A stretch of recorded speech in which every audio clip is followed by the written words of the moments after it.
right, I'm back. Hey, what's up? What's up? What's good with you? Hey guys, what's up? What's good with you? Check out this cup.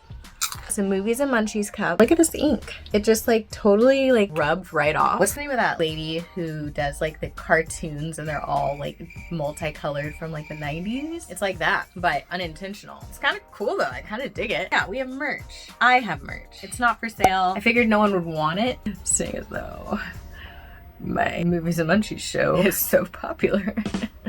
Maybe I'll f around and make some merch for sale. Maybe I'll do it. This is a very special episode of Movies and Munchies because today I'm back, number one. Number two, it's just me. Number three, yes, me and Bailey are still friends. She's a professional wrestler now. Look it up, Tiki Chumro. Yeah, I took a long hiatus. Glad to be back. I missed it. After trying to find a co-host, guest co-host, I just finally said, it, let me return to the original idea, such as my Tiger King video, which I will link below, and do it on my own. If you want something done right, you gotta do it yourself. I'm in my feminine energy. I'm in my delicate, girly era, and that is how I want to stay.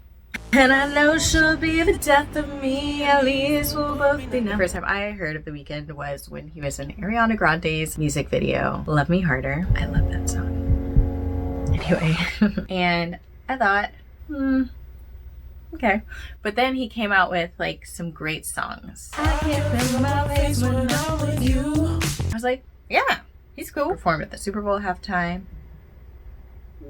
Interesting. I liked him. I was a fan. And then one day I got booked for the show called The Idol. They don't give you like a spiel about what you're working on. Oftentimes they even lie to you and tell you a different show name and then you show up and it's something different. Obviously The Idol was not out yet. It's only had one season. I knew nothing about it. They just send you a message. Are you available to work on The Idol on whatever date? And at that time we had COVID tests. So I'm COVID test on this date. I was like, yeah, sure, chill, whatever. And when I get to set, the production assistant, PA if you will, was like, oh yeah, The Weeknd's on this show. I was like, oh, cool, nice. I text my sister and I'm like, cool, working with The Weeknd today. As I do whenever I find out who I'm working with, if they're cool. Usually I'm not allowed to talk about it, but I figure, what's a text between sisters? Let me tell you about the perks of acting. I'm gonna sound like such a brat.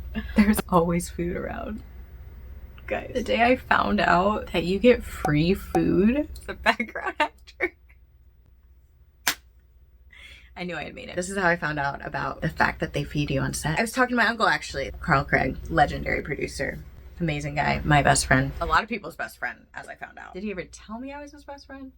No. It's even weird to me being like, my uncle was my best friend. It's like weird. I'm like, yeah, low-key, that was my bestie, but he was. I first moved to LA. I got to live with him and my aunt Angela. He's the one who told me to sign up for background acting. Me and him would like sit across the dining room table from each other and work. And we would get up at like 6:30 in the morning. I would work out. I would come back from my run. He would be like, I made you some green juice from the juicer. He would make me an egg white omelet and then we'd sit there and eat. I was like, I got it made in the motherfucking shade. And I'm on a regimen. I live in a beautiful house with a pool. Oh my gosh. I said, I ain't never leaving. He said, you leaving. You got 4 months. He helped me do that 4 months too. I'm not gonna lie to you. A time to be alive. I was like submitting to gigs across the table from him. And one of the gigs said, no pay, but includes food, credit, and Crafty. And I was like, Crafty? What's Crafty? He was like, oh, it's food. Snacks. And I was like, snacks? You're telling me they're gonna have snacks? Not this one. Woohoo! The good news is some of it landed in my chair. It's in the crack. That's what she said. I don't know what about. Now you may ask, Lauren, when you worked in a corporate environment as a marketing analyst, didn't you make enough money to buy snacks? Yeah, that's not the point. The snacks are free and available and they're all there. Everything you could want. Every kind of snack you can think of almost. If it's a good Crafty. There are some Crafties that are not great. But if you go on a set with a good Crafty, BET shows looking at you, because you know, Black people know how to eat. And you just walk up and you just tell them what you want and they hand it to you. And it's free. Oftentimes they have an espresso machine. They can make you lattes. What do I do my job for? The money? or the food. Toss up. I also am very passionate about acting. Back to the point. When you get to work, typically go in, you check in with the production assistant, you get approved by wardrobe, hair, makeup, and then they're like, okay, go have breakfast. Then you have 15 minutes to go to catering. Oftentimes they have an omelet bar and you could just custom make your omelet. Or sometimes they have a food truck and you can order a breakfast burrito. They have to give you 15 minutes to eat so that they can NDB, non-deductible break you to catch up with the crew call time, which is typically an hour after background call times. If they NDB you, that means that they get like a break to the next time they have to feed you. Yes, they're required to feed you every certain amount of hours. And if they don't feed you on time, they have to pay you again. All I remember is I got my omelet, I sat down, and the PA was like, come on guys, come on, like let's go to set. And I was like, oh no, like I haven't had my NDB yet. I just got my food. And he was like, we need to start. I got a breakfast burrito that day. I remember. So I brought it with me. We go into set. It was a beautiful set, actually. This was not in the one that aired. If you didn't know this about The Idol, there was a different version that they had filmed 6 episodes of already, and then they scrapped all of it because The Weeknd wanted it to be more about him. So I was in the version that got scrapped. They changed directors. They changed to the director of Euphoria, Sam. Alexa, who directed Euphoria? Euphoria is directed by Sam Levinson, Jennifer Morrison. Sam Levinson. The original was directed by a woman, Amy Sizemore, something like that. Yeah, so I was in the original. The good version, if you will. I presume. I haven't seen it. It's not out. If you don't know, The Idol is about The Weeknd. His character, yeah, it's about The Weeknd. Tedros, which is played by The Weeknd, Abel. He is a cult leader who gets his followers in the music industry specifically. There's a lot of stuff that goes on that's not great. I'm not gonna sit here and recap the whole show scene for scene. If you wanna do that, I just saw a great video by Kenny JD, which I highly recommend her channel to you and the video. It was so entertaining. It was like an hour and a half long, an hour and 40 minutes long, but I was thoroughly entertained the entire time. She did a great job breaking it down. I was like, man, I wish I would have seen this before I wasted 5 hours watching this show. But curiosity killed the cat. I knew it was a bad show when I went into it because it's been getting torn apart in the media with people, with a lot of my friends who are in the industry who have seen it. Everyone hates it. It's awful. It's very wildly inappropriate. The woke police, I'm sure, are already all over that. So much went on. There's really no message. It was so boring. The cinematography was great. It was beautifully shot, but that's just not gonna cut it. So when I went to set, it was like a cult meeting. I was one of the cult members. We were in this, like, there's like stone walls, gray stone walls. It looked like it was supposed to be like an outdoor space, but we were in a studio. There was like flowers hanging everywhere. Like, it was really gorgeous. I can't remember what I wore. There's so much I want to say, but I can't. Going back to the food, I went to try and get Crafty, and I couldn't find Crafty, and I was like, where is it? And everyone's like, oh, I found snacks. However, they had to serve you the snacks. You couldn't just go up and grab it like in the good old days. So I just saw the food and I was like, look, I'm hungry. If there's one thing I'm gonna do is risk it to get the biscuit. I don't think this Crafty's for me. I feel like this Crafty is probably for The Weeknd and Posse, Lily Rose Depp. It's for them. I didn't get in trouble. I got a beautiful little fruit cup that had berries in it. It was like all berries. I have those there. It's like not like a bullshit fruit cup that has a bunch of cantaloupe in it. F you, cantaloupe. What was I saying? For the first time in my life ever hearing of this, liquid death water. Fun fact that I learned. Liquid death water. It's not like a creepy, like, weird thing, like if you drink it you're gonna die, which was what I thought it was originally. It's death to plastic, and their marketing is all like dark and like a skull on it. The other thing that I remember about my day on set was that there were some very, very interesting people. I'm talking about other background actors. It's a weird world out here in LA. Most of the people are pretty cool on set. You spend all day with these people, you get to know them. A lot of my best friends came from set. Every once in a while, you get on a set where everyone you are working with that day, everyone is weird. What are the odds that there's not one normal person for me to hang out with all day. Begs the question, am I weird? Because what are the odds that I'm the only one that's not weird? There are two types of weird. There's good weird and there's bad weird. And inside of those two weirds are some subcategories. On the good weird side, we have funny. Funny weird. Funny good weird. On the bad side, to parallel, awkward. Awkward weird. Quirky weird, which actually is also on the bad side. Bad, weird, quirky. I know they're the same word. You know what I'm talking about. You know good quirky and you know bad quirky.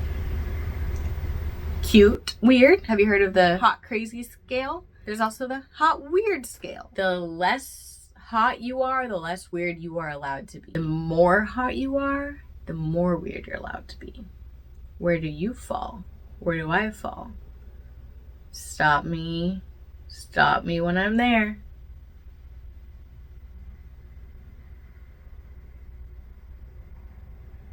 Okay, clearly no one was listening.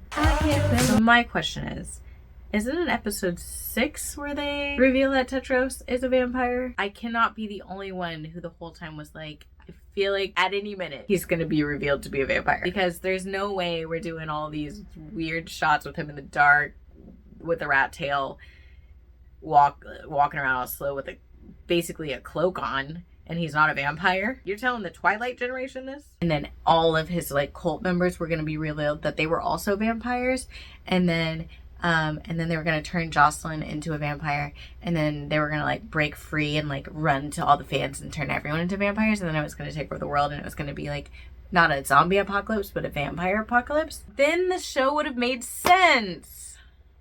But they cut the 6th episode. That's clearly where they were going. All the stuff they were doing, that's vampire stuff to be doing. You can't tell me I'm wrong. I was really confused about, at the very end, before she's about to go on concert, he looks at her, he's like, this hairbrush is new. It's the hairbrush that the whole season they've been talking about. That's a hairbrush her mom used to beat her with. It was showing her like brushing her hair all hard. He used it to beat her with as like a way to unlock her creativity, using the weapon that her mom used to abuse her with and then beating her with it in front of everybody after she trusted you guys to tell you that. Interesting choice. He didn't notice it then, while he was repeatedly beating her with it for hours on end, and no one else noticed it. That whole time you watch her getting her ass beat and nobody else noticed that this is a brand new brush. You're telling me none of these random people in her house noticed it was a brand new brush? None of y'all? What were you looking at? Quickly, what were we looking at? What was it? I don't know what that means. The whole series, there's multiple witnesses of people having witnessed this abuse. Now it doesn't exist, and you're holding it in your hand, beating her with it. Not once do you look at it and say, wait a minute, this is a new brush. Hold on. Why are we doing this? What are we doing then? And he says, it looks brand new. And she goes, can someone please explain it to me? Please explain it. Please. Sam? HBO? The Weeknd? Abel? I can't remember. Her friend Xander, they like grab him. Okay, I don't. And the point where I was like, there's no way this is not a vampire movie was when Xander was showering and The Weeknd was like in the closet or wherever he was in the complete dark, and it just like showed his silhouette. And I was like, why?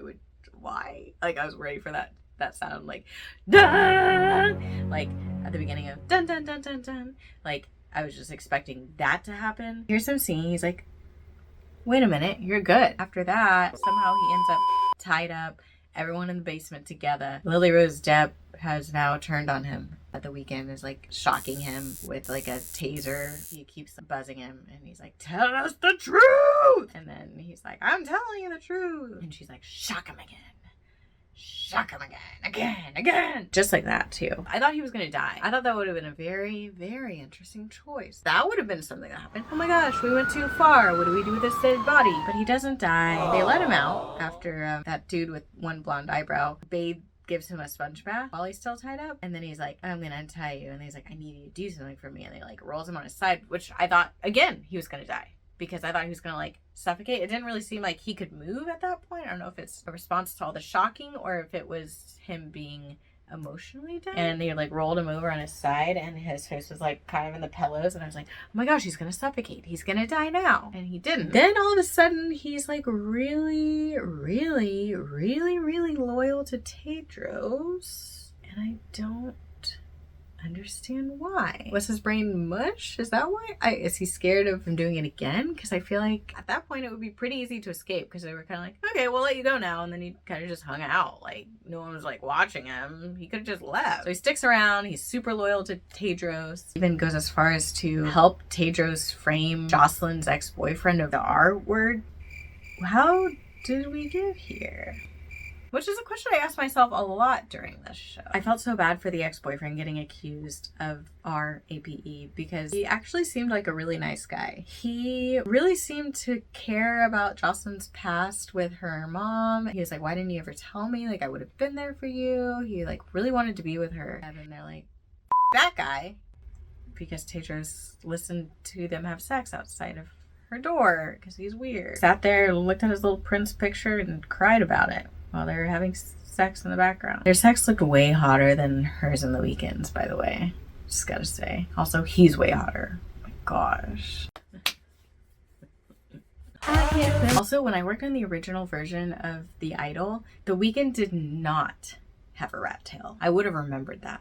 For sure would have remembered that. I filmed it like maybe a year ago, and I feel like I definitely would have remembered a rat tail. All of you agreed to this. All of you agreed to the rat tail. Everyone. Okay. I had written down that I had a love-hate relationship with this show, but I didn't. There was no love here. It was more of a traffic accident type relationship to the show. You want to look away and get on with your life, but you can't. You just have to, night after night, go to HBO Max or Max now, night after night, watch an episode for 5 nights. Thank God there were only 5 episodes. Thank God. If there were 10 episodes or 12,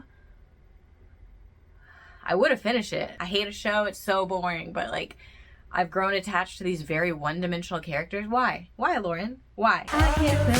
People that I was surprised to see on the show. David from Schitt's Creek and the Blackpink girl. I also forgot that David was in it. Like he was only in the first episode and in such a fast part that I low-key forgot he was in it. No offense, I love him. I love Schitt's Creek. Probably a good thing for him, honestly, because do you want to be associated with this? He probably like did a little cameo, like he didn't know really what was going on. He just like came in for his little day and like filmed real quick, and then he's like, all right, see y'all, and then it came out and he's like, oh shit. Yikes. The opening scene is on Lily Rose Depp going through like an array of emotions, just in extreme close-up. She's like filming a music video, but it all starts like right on her, and the director's giving her all these like different things that he wants her to portray, and she's going through all these emotions, and she's doing a great job. And I was like, and it looks good, and I was like, oh, everyone's been hating on this show? Why? I was so young and carefree, and now here I am, exhausted, worn out, my time wasted, my eyes never to be the same. But anyway, I was watching it and I was like, she's a good actress. That's great. And then I continued to watch. I feel like her performance the whole time was pretty good. She was definitely the best actress on the show. The Weeknd, on the other hand, I know it's a character you're playing, but when I heard that you had so much to do with the new direction of the show, I was like, interesting.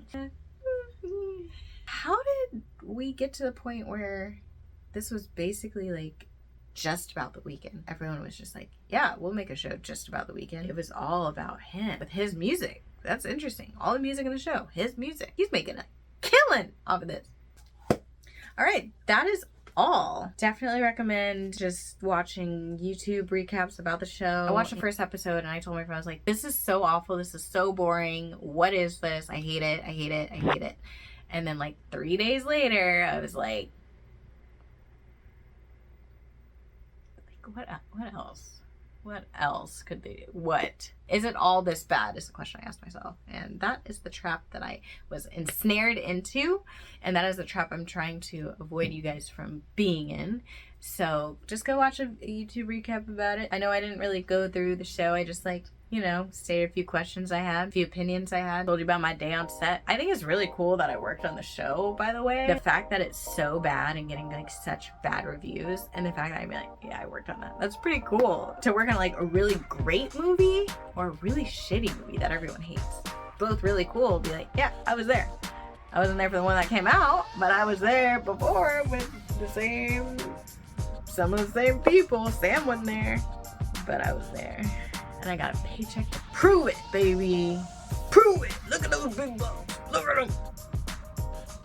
Anyway, bye. Oh, I'm back. I had a few last thoughts before I go to bed. I already changed my pajamas. Jocelyn must have gone to Euphoria High because did you see that makeup? Same thing, different show. And my final thought is, imagine being The Weeknd's friend, one of their best friends. Y'all are really cool. Y'all are cool. Y'all hang out. He's like, hey guys, I made something new. They're like, congratulations. What is it? He's like, it's called The Idol. It's The Weeknd. The Weeknd. Oh, great. Yeah. Do you guys want to watch it? Sure, they watch it. That's your best friend. You telling him? Okay, that's my question. Bye.